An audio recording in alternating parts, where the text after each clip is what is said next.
बिस्मिल्लाहिर्रहमानिर्रहीम। अस्सलाम वालेकुम नाजरीन, आप यूट्यूब चैनल देख रहे हैं। मैं इमरान खान हूँ। कल के दिन जो है वो सारा दिन इस्लामाबाद को बंद किए रखा वफाकी हुकूमत ने, और जिस किस्म के हथकंडे उन्होंने अपनाए वो आप सब ने देख लिए।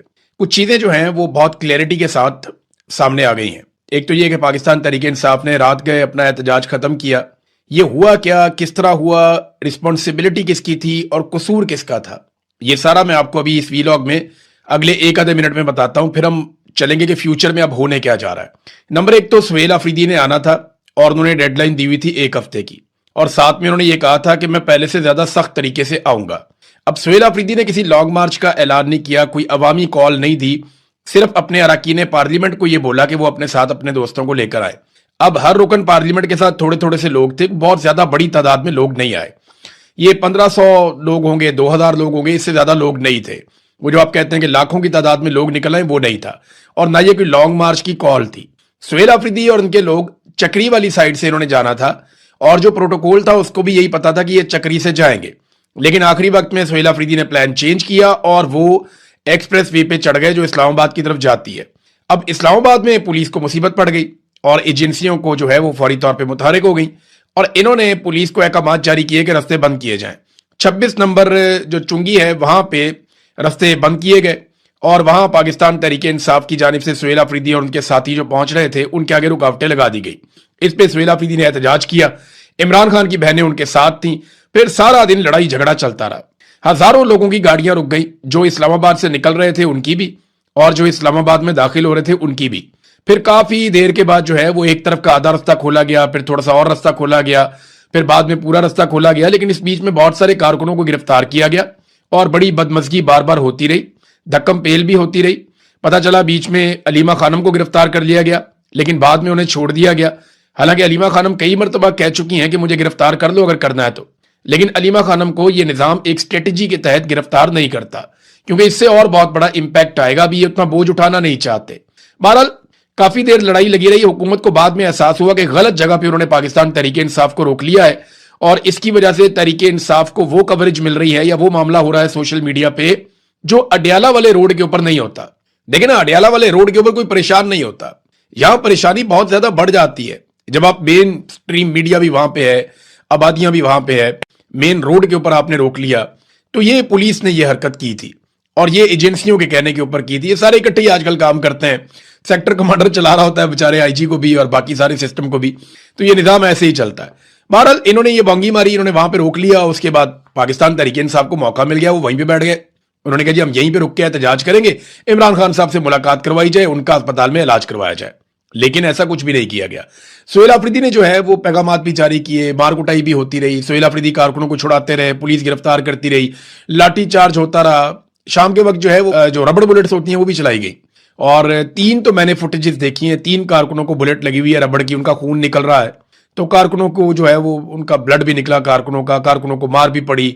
अब पुलिस वाले जो है उनके साथ धक्कम पेल भी बहुत हुई। पुलिस ने एक बड़ी अजीबोगरीब वीडियो जारी कर दी। वो वीडियो मैं देख रहा था, मैं हैरान हो रहा था कि ना इन्हें स्क्रिप्ट लिखना आता है, ना इन्हें कोई फिल्म बनानी आती है। ये तो बिल्कुल नालायक है। लेकिन सिक्योरिटी फोर्सेस के अंदर आप सिक्योरिटी की ड्यूटी पे किसको रखते हैं? जिसको आप चौकीदार रखते हैं वो ज्यादातर वो आदमी होता है ना जो बाकी काम नहीं कर पाता, तो वो चौकीदार बन जाता है या वो सिक्योरिटी की ड्यूटी के ऊपर आ जाता है। तो इनकी बेचारों की इतनी हैसियत होती है और इतनी काबिलियत होती है। वो 3 लड़कों को पकड़ा हुआ है, उनके गलों में पाकिस्तान तहरीक इंसाफ के झंडे पहना के उनके सर नीचे किए हुए हैं, और पीछे से पुलिस वाले उनको दबके लगा रहे हैं, और वो बेचारे स्टेटमेंट दे रहे हैं लिखा हुआ कि जनाब हम आए थे इश्तियाल दिलाने के लिए, हम आए थे हालात खराब करने के लिए, हमें वहां से लाया गया था। यार ये कहानियां कौम ने बहुत देखी हैं। एक हच्ची मारी है इन्होंने ये करके, बल्कि उल्टा बदनामी की है अपनी प्रोडक्शन टीम की, और अपनी हरकतों को मजीद बेनकाब किया है। यानी क्या ये फॉल्स फ्लैग ही चलने हैं अब हमेशा? सारी दुनिया को पता है वो अडियाला जा रहे हैं, इमरान खान साहब से मुलाकात करने के लिए आए हैं। वो कोई एहतजाज करने, लड़ाई झगड़ा करने तो नहीं आए कि उन्होंने रास्ते में किसी जगह पे कोई फतह कर लेना। वो तो अडियाला जेल जा रहे थे इदारे यकजहती के लिए, वहां उन्होंने धरना देना था, आप पे प्रेशर डालना था, खबरें चलनी थी।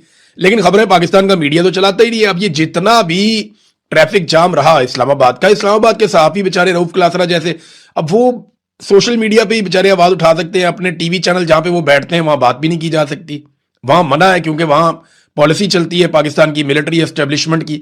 जो वो चाहते हैं वो उतनी बात वहां पे कर सकते हैं। जब कोई जरा ऊपर नीचे बात करता है तो उसकी नौकरी चली जाती है, या उसको कोई नोटिस आ जाता है, या उसको इंतजामिया की जानिब से, जो चैनल की इंतजामिया है, اس کی جانب سے اس کو نوٹسز ملنا شروع ہو جاتے ہیں اور تنبیہ کی جاتی ہے اس کو کہ آج کے بعد اچھے بچے کی طرح آپ نے رہنا ہے. بہرحال یہ حرکت ساری کی ساری حکومت نے کی تھی، بے وقوفی، لیکن پاکستان تحریک انصاف وہاں بیٹھ گئی تھی. اب ہوا یہ، جو رپورٹ ہوا معاملہ وہ یہ ہے کہ بیرسٹر گور پھر ملنے کے لیے آئے. انہوں نے علیمہ خانم سے بھی ملاقات کی اور سہیل آفریدی سے بھی ملاقات کی. اس میں جو علیمہ خانم ہے انہوں نے کیٹیگوریکلی یہ کہہ بھی دیا تھا کہ یہ محسن نقوی کے ساتھ رابطے میں ہے. یعنی بیرسٹر گور، علی خان نے علیمہ خانم سے ملاقات کی اور علیمہ خان کے مطابق بیرسٹر گور اس وقت محسن نقوی سے رابطے میں تھے. پھر انہوں نے بتایا بیرسٹر گور نے کہ محسن نقوی نے پیغام دیا ہے کہ اگر یہاں سے نہ ہٹا گیا تو نہایت سخت آپریشن کیا جائے گا، جیسے ماضی میں کیا تھا. 26 نومبر کو لوگوں کو قتل عام کر دیا تھا، لوگوں کو مارا تھا. تو پھر بیرسٹر گور کے اس پیغام کے بعد جو محسن نقوی نے دیا تھا دھمکی والا، یہ دھرنا ختم کر دیا گیا. اس کی کوئی ضرورت نہیں تھی، اس احتجاج کی، اس کو ختم ہی ہونا تھا. اس کی وجہ یہ ہے کہ لوگ بہت تھوڑی تعداد میں تھے اور بڑی تعداد میں لوگوں کو نہیں لایا گیا تھا، نہ کوئی اکٹھا کیا گیا تھا. کچھ چیزیں نہ بڑی کلیئر ہو گئی ہیں اس سارے سے. جو ایپیسوڈ میں نے آپ کو بتا دیا ہوا کہ آپ ذرا دیکھیں، آپ کے کچھ چیزیں بڑی کلیئر ہو گئی کہ اس رجیم کے پاس نا ایک بہانہ ہے کہ عمران خان صاحب جب سٹیٹمنٹ دیتے ہیں نا تو پاکستان کے اندر انارکی پیدا ہوتی ہے اور پاکستان میں سیاسی استحکام نہیں آتا. یعنی جیل کے اندر بیٹھا ہوا قیدی نمبر 804 آج پورے نظام پہ بھاری ہے. یہ نظام خود یہ مانتا ہے کہ جیل کی دیواروں کے پیچھے سے بھی وہ ان سے زیادہ طاقتور ہے. اس کا ایک سٹیٹمنٹ ان کی ساری محنت کے اوپر پانی پھیر دیتا ہے. لہذا انہوں نے ایک مد عملی بنائی ہے کہ عمران خان کا کوئی سٹیٹمنٹ باہر نہیں آئے گا. بشرا بی بی کی بھی ان کی فیملی سے ملاقاتیں نہیں کرواتے، اس لیے کہ بشرا بی بی کے ذریعے سے عمران خان کا کوئی سٹیٹمنٹ ان کی فیملی کے تھرو باہر نہ آ جائے. وہ ملاقاتیں بھی نہیں کرواتے.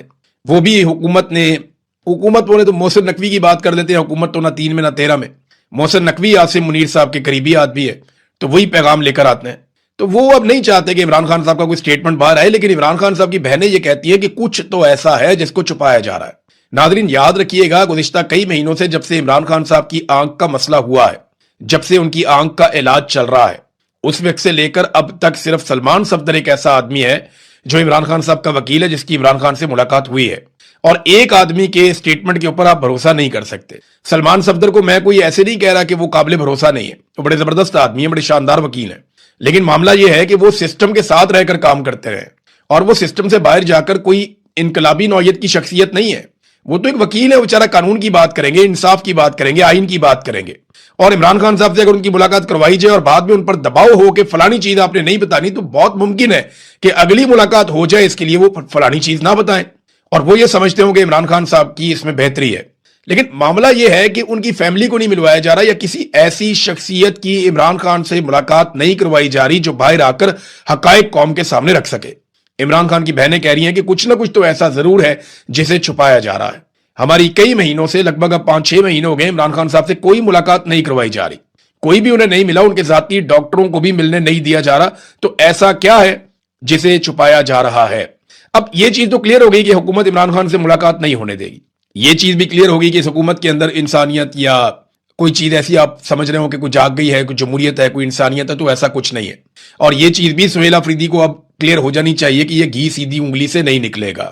انہیں احتجاجی سیاست پہ جانا پڑے گا، جس کا عمران خان صاحب نے آج سے 7 ماہ پہلے یا 8 ماہ پہلے حکم دیا تھا. عمران خان نے کہا تھا کہ سٹریٹ موومنٹ چلائی جائے. تو سٹریٹ موومنٹ وہ نہیں ہے جو سہیل آفریدی کسی گاؤں میں کسی شہر میں چلے جاتے ہیں، وہاں لوگ نکلتے ہیں، نعرے باری ہوتی ہے، یہ گاڑی کے اوپر کھڑے ہوتے ہیں، تقریر کرتے ہیں، واپس آ جاتے ہیں. وہ سٹریٹ موومنٹ نہیں ہے. سٹریٹ موومنٹ جو ہے وہ نظر آتی ہے، وہ پتہ چلتی ہے، ہر گلی میں، ہر محلے میں، ہر گھر میں پیغام جاتا ہے، جگہ جگہ کیمپس لگتے ہیں، جگہ جگہ لوگ اکٹھے ہوتے ہیں، ممبرشپس ہوتی ہیں. وہ جو انہوں نے ایک منصوبہ بنایا تھا وہ سٹریٹ موومنٹ ہو سکتی تھی. یا اور طریقے ہیں، یہ ان کو بھی کر سکتے ہیں.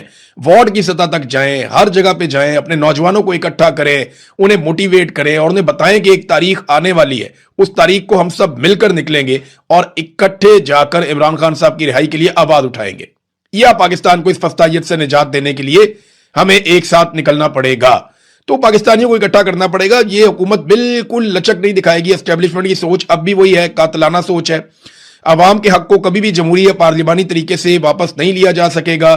یہ سیدھی انگلی سے گھی کبھی نہیں نکلے گا اور عوام کو بھرپور انداز میں متحرک ہو کر نکلنا پڑے گا. جو ریئل سٹریٹ موومنٹ ہوتی ہے جس کا عمران خان صاحب نے کہا ہے، اس کے اوپر ان کو چلنا پڑے گا. اب سہیل آفریدی صاحب آج 2 بجے ایک پریس کانفرنس کرنے جا رہے ہیں جس میں وہ کچھ چیزوں کا اعلان کریں گے. دیکھتے ہیں وہ کن چیزوں کا اعلان کرتے ہیں. بہرحال کل کا دن گزر تو گیا لیکن کوئی بہت بڑی کامیابی نہیں ملی. ना इमरान खान साहब से मुलाकात हुई, ना उनका इलाज हुआ, और सिर्फ एक हुकूमत ने रोकने की कोशिश की, कुछ कारकुन गिरफ्तार हुए, कुछ कारकुन जख्मी हुए और हजारों लोग ख्वार हो गए, इसके अलावा कुछ भी नहीं हुआ। हाँ, ये जरूर है कि सुहेल अफरीदी ने साबित किया कि वो मज़ामत के रास्ते पे चल सकते हैं। वो छोटी मोटी मज़ामत होती रही सारा दिन में, कोई बहुत बड़ा एपिसोड तो नहीं हुआ। अब इसमें जो है वो पाकिस्तान तहरीक इंसाफ को और सुहेल अफरीदी को यह फैसला करना है कि वो किस लेवल तक इस मामले को ले जा सकते हैं। हाँ, एक चीज मैं आपको बताता हूं कि मिलिट्री एस्टेब्लिशमेंट ने खैबर पख्तूनख्वा की हुकूमत के खिलाफ बाकायदा एक कैंपेन लॉन्च कर दी है। मैं एक्सप्रेस न्यूज की खबर पढ़ रहा था, इसमें सबसे पहले जो है फहद हुसैन साहब को एंगेज किया गया, क्योंकि वो PMLN से उनका ताल्लुक है, वो साबिक कैबिनेट के मेंबर भी रहे शहबाज शरीफ के, और जो जुल्म और बर्बरियत पाकिस्तान में होती रही उसका हिस्सा रहे फहद हुसैन। तो अब जनाब उन्होंने एक खबर भी जारी करवा दी है एक्सप्रेस न्यूज के ऊपर। जो एक्सप्रेस न्यूज वाले हैं उन्होंने खैबर पख्तूनख्वा में बदमनी, महंगाई, करप्शन में खतरनाक इजाफा, अवाम की वजीर आला पर कड़ी तनकीद। यानी मरियम नवाज महंगा जहाज ले तो कोई खबर नहीं छप रही, मरियम नवाज बैरून मुल्क के दौरे कर रही है, कोई खबर नहीं छप रही, लोगों को अजीबो गरीब किस्म के बिल आ रहे हैं, कोई खबर नहीं छप रही, लोगों को सड़कों पर खबार किया जा रहा है, कोई खबर नहीं छप रही, लोगों को पुलिस मुकाबले जाली कर करके 2000 से ज्यादा लोगों को मार दिया गया मावराए अदालत, कोई खबर नहीं छप रही। पंजाब में अरबों रुपए की करप्शन हो रही है, 5300 अरब की एक और करप्शन रिपोर्ट हुई, उसके ऊपर किसी किस्म की कोई रिपोर्टिंग नहीं है। गंदम का बहरान आ गया, कोई रिपोर्टिंग नहीं। कपास का बहरान आ गया, कोई रिपोर्टिंग नहीं। फ्लड के अंदर बदतरीन कारकर्दगी, कोई रिपोर्टिंग नहीं। इश्तिहारात की मद में इन्होंने तबाही फेर दी, कौम का पैसा अरबों रुपया जाया कर दिया, किसी किस्म की कोई रिपोर्टिंग नहीं। लेकिन खैबर पख्तूनख्वा में वजीर आला ने कहा कि लाओ कोई एक केस है मेरे सामने मेरी करप्शन का, या हम किसी चीज के लिए रिस्पॉन्सिबल हैं तो बताओ। और महंगाई जो है वो तो फेडरल गवर्नमेंट बढ़ा रही है, जैसे ही वो पेट्रोल की कीमत में इजाफा करते हैं हर चीज की कीमत बढ़ जाती है। और पंजाब गंदम भी नहीं दे रहा, पंजाब गैस भी नहीं दे रहा, बिजली इन्होंने महंगी कर दी है, आटा इन्होंने महंगा कर दिया है। तो आम आदमी का जीना तो वफाकी हुकूमत की पॉलिसियों की वजह से हराम हो गया है और वो इसके लिए जिम्मेदार है। लेकिन खैबर पख्तूनख्वा पे अटैक करने की जिम्मेदारी एस्टेब्लिशमेंट ने अब दे दी है। फहद हुसैन ने एक ऑपरेशन रूम भी बनाया जहां पे एक बहुत बड़ा नक्शा था, जिसमें खैबर पख्तूनख्वा का नक्शा लगाकर उसके ऊपर फहद हुसैन और अनवारुल्लाह काकड़ ये दोनों मिलकर तज्जिया कर रहे थे और उल्टा सीधा तज्जिया कर रहे थे। तो इधर का जिला इधर मिला दिया, उधर का उधर मिला दिया, वो जनाब मालाकाट के एरिया को शामिल कर दिया, उधर पेशावर वैली के अंदर अजीबोगरीब किस्म का तज्जिया था। जिन्हें उस एरिया का पता नहीं है, जो उस एरिया और उसके डायनामिक्स के बारे में जानते नहीं है, यानी वहां बहुत सारे मकामी सहाफी हैं जिनके पास बहुत नॉलेज है, जो उसके बारे में जानते हैं, जिन्हें पता है कि कबालियों के प्रॉब्लम्स क्या हैं, अफगानिस्तान के साथ प्रॉब्लम क्या है, ये मसला हल कैसे होगा, जिनके पास बेशुमार नॉलेज है, उनको साइड पे बिठा के एस्टेब्लिशमेंट के 2 बंदे वो बैठ के एक स्टूडियो के अंदर ऑपरेशन रूम बना के नक्शे खोल के वो कौम को जो है वो चूरन दिखा रहे हैं। ये इस किस्म की हरकतें की जाती हैं, अंग्रेजी के अंदर कर रहे हैं, इस किस्म की हरकतें की जाती हैं जब एक नया को मिलिट्री एडवेंचर पाकिस्तान में करना हुआ हो, तो इससे पहले ये होता है। मुझे आज भी याद है कि 2008 में जब इन्होंने ऑपरेशन करने थे स्वात के अंदर, तो एक जाली वीडियो मंजरे आम पे आई थी कि एक लड़की है उसको कोड़ों के साथ मारा जा रहा है। तो जनाब फहद हुसैन साहब ने चलवा के वीडियो चलवा के, हम न्यूज रूम में बैठ के कहते थे यार ये एक एक बुलेटिन में 10-10 दफा क्यों चलती है। फिर उसके ऊपर गाने बनवा दिए, शायरी बनवा दी, म्यूजिक बनवा दिया, और बाद में पता चला वो लड़की वहां की है ही नहीं, जिधर पूरा ऑपरेशन करके तहो बाला करके रख दिया सारा कुछ। ऑपरेशन की बर्बादी के ऊपर लोग आज भी जाके आप कहानियां सुने तो आप कानों को हाथ लगाएं जो वहां पे हुआ था ऑपरेशन के नाम के ऊपर। लोग इसीलिए ऑपरेशन से इतने मुतनफर हो गए मालाकंड के, खासतौर पे स्वात के लोग। तो अब जनाब लोग क्यों कहेंगे कि आप ऑपरेशन करें आके। लेकिन खैबर पख्तूनख्वा में एक मरतबा फिर ऐसा लगता है एक नया ऑपरेशन मुसल्लत करने की कोशिश की जा रही है। अब आ जाए नाज़रीन कुछ इंटरनेशनल खबरें। सबसे पहले डोनाल्ड ट्रंप ने एक स्टेटमेंट देके ये एतराफ किया है कि वो हमला करने वाला था ईरान पर, और ट्रंप ने ये कहा कि मेरा हमला करने में जो डेडलाइन बाकी रह गई थी वो सिर्फ 1 घंटे की थी, कि 1 घंटा रह गया था, हम हमला करने वाले थे ईरान पर, तो हमें राब्ता किया गया अरब ममालिक की जानिब से और खलीजी ममालिक ने हमें रोका। और रोकने की वजह भी अब सामने आ चुकी है कि खलीजी ममालिक ने बताया कि हमें टारगेट करेगा ईरान, क्योंकि देखें डोनाल्ड ट्रंप को कोई ना कोई फेस सेविंग चाहिए होती है। अमेरिका अपने बहुत सारे हथियार चला चुका है और अमेरिका को एक बात की समझ आ गई है कि सिर्फ लड़ाई से ईरान को काबू नहीं किया जा सकता, या आप लड़ाई के जरिए से ही ईरान को घुटने टेकने पर मजबूर नहीं कर सकते। हमने ईरान के बारे में, उसकी तारीख के बारे में और वो इतनी मुजामत कैसे करते हैं और क्यों करते हैं इसके बारे में एक स्पेशल डॉक्यूमेंट्री बनाई है। अभी उसके ऊपर काम हो रहा है, अगले चंद दिनों में वो डॉक्यूमेंट्री में आपके सामने रखूंगा कि एक्चुअली ईरान है क्या, ये ईरानी कौन लोग हैं और ये कैसे इतनी मुजामत करते हैं। बहरहाल ये अब डोनाल्ड ट्रंप को और अमेरिका को ये समझ आ गई है कि ताकत के बलबूते पे सिर्फ आप ईरान को नहीं मनवा सकते, लिहाजा वो कोशिश करेंगे कि बातचीत से मसला हल हो जाए। कभी पाकिस्तान फेस सेविंग देता है, कभी अरब ममालिक देते हैं, और अरब ममालिक ने यह बताया है कि ईरान की जो हिकमत अमली है उसमें खलीजी ममालिक की जो तनसीबात हैं उनको अब रखा गया है, वो वहां पे अटैक करेंगे।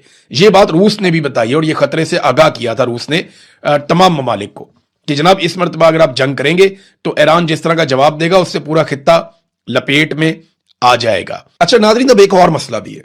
वो मसला ये है कि सऊदी अरब और यूएई के ऊपर ड्रोन हमले हो रहे हैं, लगातार हो रहे हैं।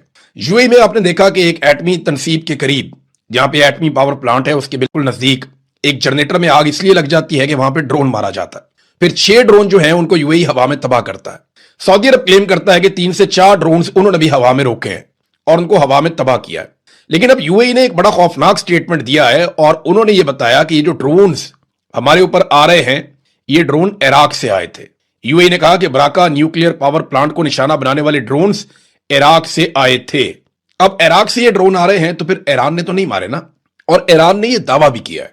ईरान ने बाकायदा ये स्टेटमेंट दिया है कि सऊदी अरब या यूएई के ऊपर जो ड्रोन्स जा रहे हैं उनका ईरान के साथ कोई ताल्लुक नहीं है। ईरान इस वक्त मुकम्मल तौर पे सीज फायर किए हुए है। ये ड्रोन कौन चला रहा है? ये फॉल्स फ्लैग ऑपरेशन हो रहा है और कोशिश की जा रही है कि खलीजी ममालिक में कोई ऐसा नुकसान हो जाए जिससे ईरान और खलीजी ममालिक के बीच में जंग भड़क उठे।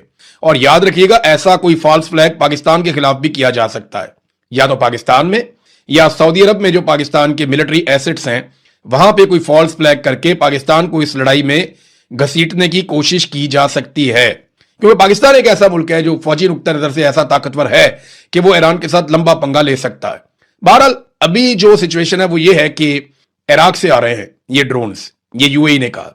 तो एक बात हमें समझनी पड़ेगी कि आज से कुछ अरसा पहले एक चरवाहे ने ये खबर बाहर निकाली थी और जब उसने रिपोर्ट किया था तो इसकी कंफर्मेशन भी आ गई थी। अब दुनिया भर के अखबारात में ये चीजें छप चुकी हैं कि इराक में इराकी हुकूमत की नॉलेज से बाहर, यानी इराकी हुकूमत को नहीं पता था और वो इसका इल्म नहीं रखते थे, तो इराक में ईरानी बॉर्डर्स के करीब कुछ एरियाज हैं जहां इसराइल ने अपनी 2 फौजी तनसीबात कायम कर रखी थी, यानी 2 फौजी अड्डे बना रखे थे इसराइल ने बड़ी खामोशी के साथ, और अमेरिका उन 2 इसराइली फौजी अड्डों को प्रोटेक्ट कर रहा था।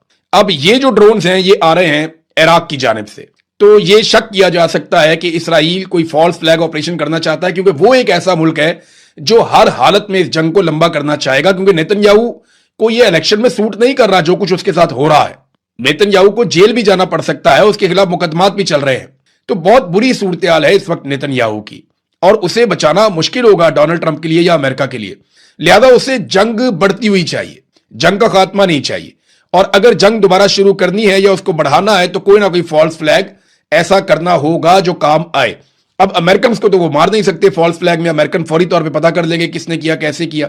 लेकिन अब यूएई और सऊदी अरब उनको भी इंफॉर्मेशन मिल रही है चाइना से, रशिया से, हत्ता कि ईरान खुद कह रहा है कि ये हमने नहीं मारा, ये फॉल्स फ्लैग ऑपरेशन की तैयारी है। अब डोनाल्ड ट्रंप ने एक और बात की, उन्होंने कहा जी जुम्मा, हफ्ता और इतवार ये दिन है, ईरान के पास ज्यादा टाइम नहीं है, 2-3 दिन के अंदर अंदर वो फैसला करे, वरना फिर मुझे दोबारा से एक और झटका देना पड़ेगा, एक और हमला करना पड़ेगा। बड़ी खबर एक और यह है कि प्यूटन डोनाल्ड ट्रंप का दौरा खत्म करने के बाद, क्योंकि डोनाल्ड ट्रंप गए थे चाइना, चाइना का दौरा उन्होंने खत्म किया, वो वापस पहुंच गए अमेरिका में, अब प्यूटन पहुंच गए हैं चाइना में। देखिए ये बहुत क्रूशल टाइम है, बड़ा इंपॉर्टेंट टाइम है।